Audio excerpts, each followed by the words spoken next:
Şöyle içerisini de alabilirsiniz herhalde. Bakın. Yani tahlillerden mi Bunu alıyorsunuz? yapacağız. Yani biz en sonunda bu projesi. Evet, satın alacağız. Kükürt dioksit. Evet. Şöyle göstereyim. Evet. Tüpün içinde sıvılaştırılmış SO2 gazı. Doğrudan aslında şuna bile ihtiyaç yok normal tüp kullanırken. Doğrudan bir boru aracılığıyla odaya veriyoruz. Böyle bir şey var. Bunu yapan firma da, çalıştığımız firma da Malatyalı zaten. Evet. O yüzden o da burada o dedi yani 5 tondan aşağı olursa bu Malatya'da bir iş görmez. Görme. Evet, oradan yola çıktı. İşte mesela Dolayısıyla eşit miktarda 6 saat uygulanır. Ama siz burada hedef kayısının ham madde değeri 6 milyon.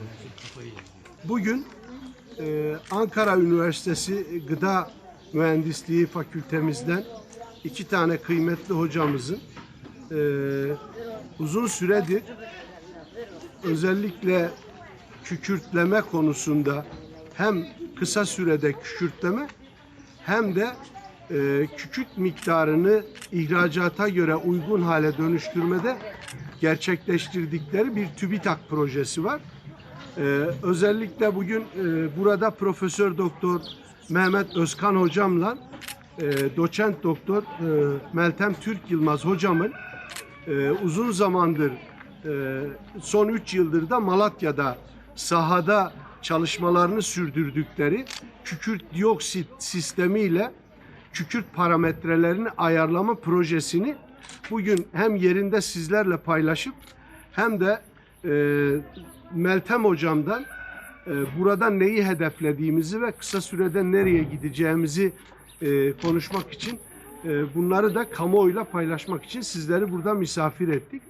Bu çok önemli bir proje. Biliyorsunuz biz her fırsatta kükürtle ilgili yaşadığımız problemleri ve sıkıntıları gerek kamuoyuyla gerekse Tarım Bakanlığı'yla ve Gıda Denetim Kontrol kamu idarecilerimizle paylaşıyoruz.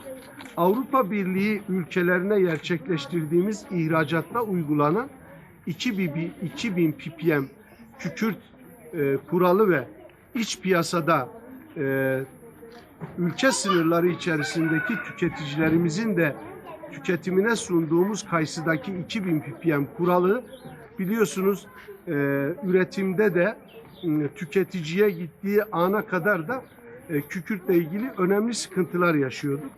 Bu şu anda sizlere ifade edeceğimiz projeyle hem çok kısa süre içerisinde kükürtleme hem de uygun miktarda kükürt dioksit gazıyla da kükürtleme yöntemini anlatacağız. Dolayısıyla ben buradan bütün ihracatçılarımız, tüccarlarımız ve özellikle üreticilerimizin daha çok hızlı ve uygun miktarda kükürtleme yöntemiyle inşallah önümüzdeki yıllarda tabii şu anda uygulamada görmüş olduğunuz alanlar küçük görünüyor olabilir.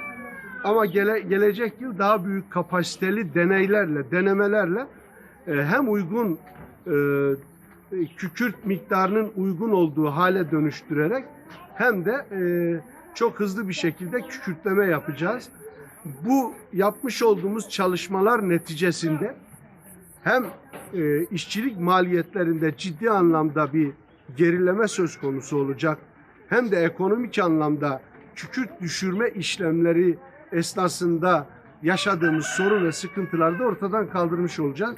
yaptığımız çalışmalarda geleneksel kükürtleme yönteminin en önemli eksiğinin ortamda oluşan kükürt dioksit gazının kontrol edilmemesinden kaynaklandığını tespit ettik. İçerideki kükürt dioksit konsantrasyonu kontrol edilemediği için de oluşan kükürtlenmiş kuru kayısının hangi düzeyde kükürt içereceği tespit edilemiyor. Ama bizim yaptığımız yöntemde doğrudan istediğimiz konsantrasyonda kükürt dioksit gazını odaya verebiliyoruz. Dolayısıyla odanın içinde bulunan her bir kayısı tanesine istediğimiz düzeyde kükürt dioksit gazını ulaştırmış oluyoruz.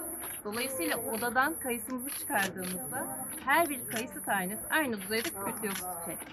Yaptığımız çalışmalarla başkanımızın da söylediği gibi sadece kükürtleme işlemini standart bir hale getirip 2000 ppm düzeyinde kükürt içeren kayısı üretmek değil. Bunun yanı sıra yine çiftçimize daha hızlı işlem gerçekleştirmesini sağlamak için şu anda 16 saate kadar süren kükürtleme işlemini yaklaşık 2 saate kadar düşürmeyi hedeflediğimiz bir çalışma yürütüyoruz. Bu çalışmanın sonucunda da hem iç piyasada kükürtlü kayısı üreten çiftçimizin karşı karşıya kaldığı yüklü idari para cezalarından kurtulabileceğini, hem de ihracatta yaşadığımız yine kükürtlü kuru kayısılarımızın çoğunluğunun sınır dışı edilmesi gibi problemlerimiz var biliyorsunuz. Bu problemler de yine kükürtlü kuru kayısımızın itibarının düşmesine, dolayısıyla düşük fiyattan alıcı bulmasına neden oluyor. Yaptığımız şöyle kabaca bir hesaplamaya göre eğer istediğimiz düzeyde kükürt içeren bir kuru kayısı üretimi gerçekleştirebilirsek dünya çapında yaptığımız satışlardan %75 oranında daha fazla kar elde edebileceğimizi görüyoruz. Dolayısıyla projemizin hayata geçmesi sonucunda ülkemizin kükürtlü kayısıdan elde ettiği gelirin en az %75 oranında artacağını düşünüyoruz, öngörüyoruz. Kayısı çok hassas. Dalda kalmıyor. Evet. Yani ben oldum dediği anda siz onu dalda indirmek zorundasınız. Siz 2 saate indirirseniz Tabii. kükürtlemeyi biz bunu bölgelere kurarız. Mesela Tabii. yaklaşık 4000 ton yaş eder. 2 saatte bir Tabii. bu depolardan ürünü tahliye ettiğinizi düşünürseniz sıkıntı yok. O zaman ya keşke ben olabilen. Geçen yıl niye bize ulaşmadınız? Ulaşamadık. Hiç aklımıza geldi taraf. İçeri 300 gram, 500 gram işte hepsinin şeyleri var. Tartıyoruz, yazıyoruz.